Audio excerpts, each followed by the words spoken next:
વિવેક, તમે સીધા હોસ્પિટલ જ પહોંચી જાઓ. તરુણની તબિયત બહુ ખરાબ છે. પત્ની સુમીનો અવાજ સાંભળીને વિવેકને એકવાર તો વિશ્વાસ ન બેઠો. પરમ દિવસે તો હજુ ગયો હતો પોતાના કામથી શહેરની બહાર, અને એક દિવસમાં એવું શું થયું કે તેને હોસ્પિટલ લઈ જવાની જરૂર પડી? વિવેક જેવો હોસ્પિટલ પર પહોંચ્યો, સુમીનો ચહેરો જોઈને ગભરાઈ ગયો. સુમી ખૂબ જ ડરી ગઈ હતી. દીકરાને આટલી બીમારી હાલતમાં જોઈને પોતાની જાત પર કાબુ રાખી શકતી ન હતી. શું થયું સુમી? અચાનક આ બધું કેવી રીતે થઈ ગયું? પરમ દિવસે નીકળ્યો ત્યારે તો તરુણને સારું હતું. મારા ગયા પછી પાછળથી શું થઈ ગયું? એટલામાં ત્યાં ડોક્ટર આવ્યા. જુઓ, બાળકોના તમામ ટેસ્ટ થઈ ગયા છે. તેને કોઈ ગંભીર બીમારી નથી. તેને કોઈ માનસિક તણાવને કારણે આ તાવ આવ્યો છે. માનસિક તણાવ? વિવેકે આશ્ચર્યથી પૂછ્યું. ડોક્ટરે ફરીથી કહ્યું, શું તમારા પરિવારમાં કોઈ અકસ્માત થયો છે? ના ડોક્ટર, બધું બરાબર જ છે. તો બાળકને કોઈની પાસેથી દૂર કરવામાં આવ્યો છે. ડોક્ટરના આટલું કહેતા વિવેક સુમી તરફ જોયું, તો તેને શરમથી આંખો નીચે કરી નાખી. વાસ્તવમાં 7 દિવસ પહેલા સુધી તેમના જીવનમાં બધું સારું હતું. વિવેક સાથે લગ્ન થયા 7 વર્ષ થયા, અને તેનો 5 વર્ષનો બાળક તરુણ છે. ઘર પરિવારમાં સાસુ સસરા, પ્રેમાળ પતિ, 2 નણંદો જેવો પરિણીત છે. પૈસે ટકે પણ સુખી ઘર છે. પણ સુમીએ આ સુખમાં સંતોષ ન હતો. તેને એવું સ્વતંત્ર જીવન જોઈતું હતું જ્યાં કોઈ પ્રતિબંધ ન હોય. વારે વારે તેની નણંદોનું આવવું, તેમના માટે રસોઈ બનાવવી તે સુમીને જરાય ગમતો નહીં. ભલે નણંદો રસોડામાં ખડે પગે મદદ કરતી હોય, છતાં સુમીને તેની સામે પણ ફરિયાદ રહેતી. આ ઘર સાસુ અને સસરાએ પોતાની મહેનતથી ખૂબ જ સુંદર અને મોટું બનાવ્યું હતું. મારે એક અલગ ઘરમાં રહેવું છે, જ્યાં ઘરકામ અને મહેમાનો સિવાય પણ જીવનમાં કંઈક હોય. હું ઘરમાં નોકરાણી બનીને રહી ગઈ છું. કેવી વાત કરે છે સુમી? જો તારી જીદને કારણે આપણે અલગ રહીશું તો આપણી જવાબદારીઓ ઓછી થઈ જશે. પણ તને એટલો પ્રેમ અને સ્નેહ ક્યાંથી મળશે? કેમ નહીં મળે? શું જીવનમાં મિત્રો નથી હોતા? આપણે એપાર્ટમેન્ટમાં ઘર લઈશું. એપાર્ટમેન્ટમાં કેટલા બધા લોકો હોય છે. સુમી, તું કેવી મૂર્ખતાભરી વાતો કરે છે. તરુણ તેના દાદા દાદીને કેટલો પ્રેમ કરે છે. મા બાપુજી વિશે જરા વિચાર. શું તે તરુણ વિના જીવી શકશે? અને જો આપણે બધા જતા રહીશું તો જેવા ઘરમાં જવાની તું વાત કરે છે એવા ઘરમાં તે બંનેનું મન લાગશે? તો શું તેમનું મન લગાડવા હું મારું આખું જીવન તેમની સાથે જ કાઢું? સુમી, પણ તારે ઘરનું એટલું બધું કામ ક્યાં કરવું પડે છે? મા પણ કામ કરે છે. ઘણા ખરા કામ તો એકને જ સંભાળી લે છે. સાફ સફાઈ, વાસણ તો નોકર કરે છે. થોડું ઘણું રસોડાનું કામ તો કરવાનું જ હોય છે. અરે, તારે તો ખુશ થવું જોઈએ કે તું આટલા મોટા ઘરની માલકીન છે અને તું તારી જાતને નોકરાણી માને છે. તમારા આ શબ્દોથી મારો નિર્ણય નહીં બદલાય વિવેક. મેં નક્કી કર્યું છે, મારે અલગ ઘરમાં રહેવું છે. ઘરમાં સુમી અને વિવેક વચ્ચે રોજે રોજ આવી જ દલીલો થવા લાગી, અને તેની અસર વિવેકના બિઝનેસ પર થવા લાગી. તે દિવસભર પરેશાન રહેવા લાગ્યો. આખરે તેણે તેના માતા પિતા સાથે વાત કરીને અલગ થવાનો નિર્ણય લીધો. વિવેકના મા બાપુજીએ પણ સુમીને સમજાવવાની કોશિશ કરી, પણ સુમીએ સમજવાની કોશિશ કરી જ નહીં. પણ સુમીને અલગ અને સ્વતંત્ર જીવન જીવવું હતું. શરૂઆતમાં તરુણને એમ કહીને લાવવામાં આવ્યું કે તે થોડા દિવસ માટે બીજા ઘરે જઈ રહ્યો છે.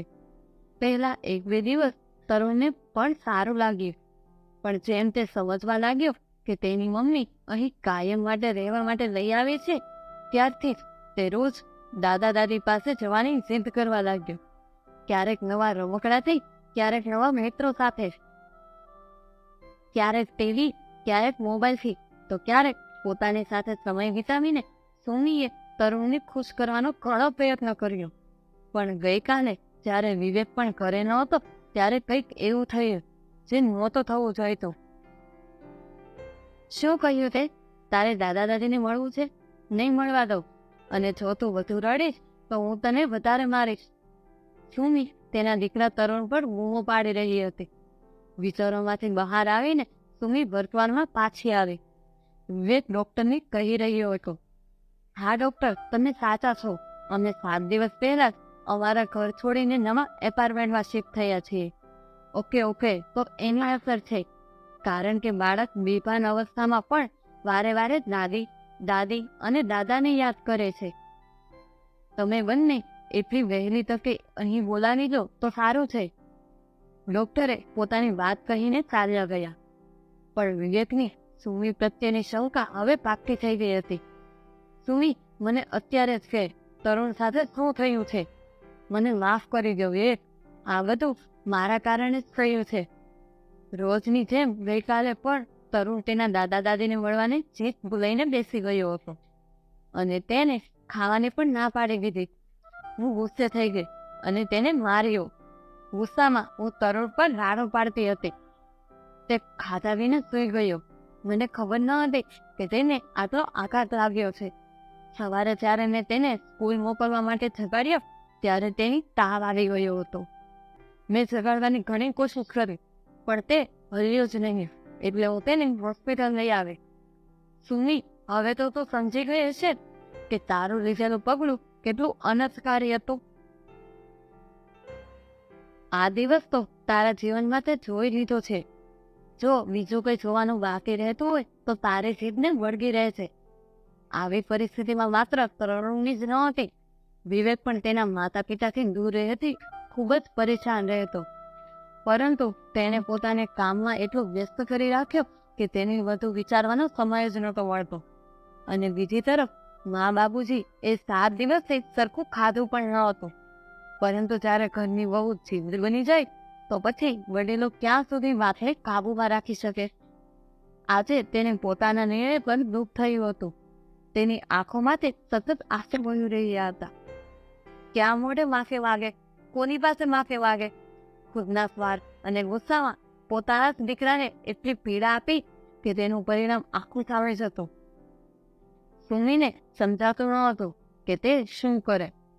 અચાનક એક સ્પર્શ તેનું ધ્યાન ભંગ કરી દીધું. તેના સાસુ તેના માથે હાથ ફેરવી રહ્યા હતા. ઘરે ચાલ સુમી બેટા, એ ઘર કાયમ તારું જ છે અને તારું જ રહે છે. સાસુના મોઢેથી આ બધું સાંભળીને સુમી તેના પગે પડી ગઈ. મમ્મીજી, મને માફ કરો. હું જાણું છું કે મેં ઘણું ખોટું કર્યું છે. આજે મને સમજાય છે કે દીકરાથી દૂર રહેવાનું દુઃખ શું છે. મારા સ્વાર્થ અને ઈચ્છાઓને કારણે મેં તમારા દીકરાને તમારાથી દૂર કરી દીધો. ભગવાને મને એની જ સજા આપી છે.